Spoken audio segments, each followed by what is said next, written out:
So yun, good morning sa lahat. Kumusta po kayo dyan? Samahan niyo po ako dito sa ating new project sa Primera Subdivision located sa Barangay San Pedro, Santo Tomas City. Okay?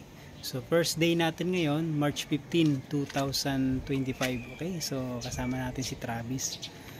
So time check, 6:40 in the morning. So inagahan na natin para iwas traffic. So ito yung ating magiging project mga boss. Bali nagpa-deliver lang tayo ng materials kahapon. So initial materials pa lang naman. Okay? So let's go. So bali first day natin, mobilization din natin ng ating ibang gagamiting materials. Okay? So kahapon ito yung in-order natin kay Frontier Hardware located sa Barangay San Roque, Santo Tomas City. Okay? So bali dinala natin si Travis natin, ayan. So yung materials natin, drum, may dala na rin tayo, plywood. Okay. So ito yung gamitin natin na materials, reinforcement bars. Okay.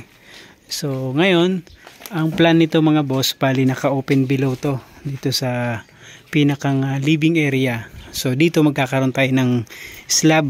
So bali loop type house ang mangyayari po nito. Okay. So na-layout na rin natin to nung nakarang araw. So i-check ulit natin, double check natin. Okay? Ayan. Tapos based dun sa plan, dito na natin ilalagay yung CR tsaka laundry, itong part na to. Tapos ito titibag tayo dito para sa magiging hagdan natin dun sa second floor room. Okay? So bali 3 kwarto lahat ito, isang CR.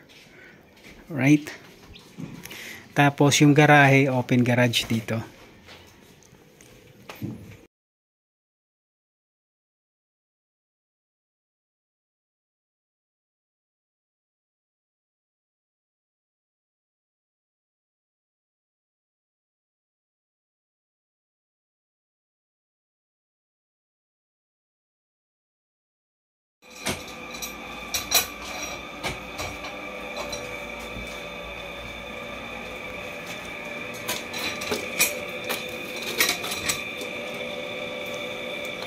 Ayun mga boss, dumating na yung ating order na buhangin. So mamaya graba naman, okay? So dito naman si Kuya Andring nagkakasana ng ating reinforcement bars. Okay?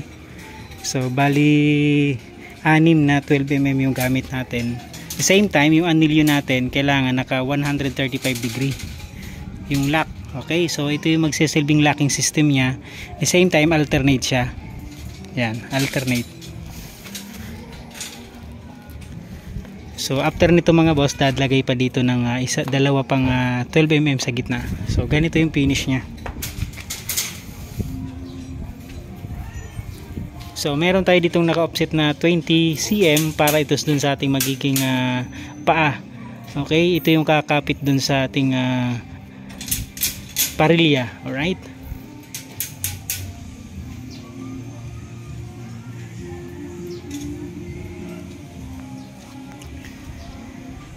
So medyo okay naman yung area dito, hindi naman masyadong crowded pa. So kaya nakakapagbirada pa yung mini dam para sa ating buhangin. So ngayon ang problem natin ng konti, yung graba natin wala na tayong mapaglagyan. So kakausapin natin si owner, baka may pwede pang mapaglagyan ng ating graba. So bababa tayo dito ng konting graba para pwede na sa ating magiging pundasyon, right?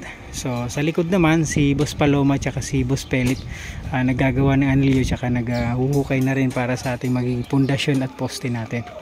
Okay po.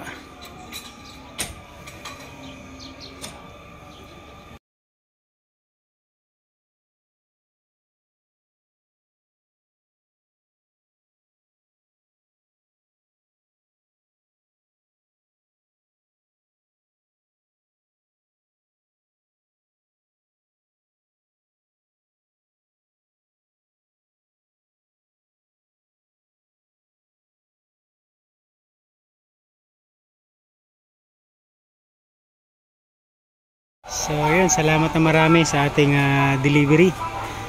Okay, so kumpleto na ating materyales. Okay, so buhangin, graba, bakal, semento, plywood, kahoy. So nakapag-ukay na rin, nakagawa na rin ng reinforcement bars. Okay, so pwede na tayo maglatag ng isang pundasyon. So patapos na rin si Boss Paloma sa kanyang excavation work, right?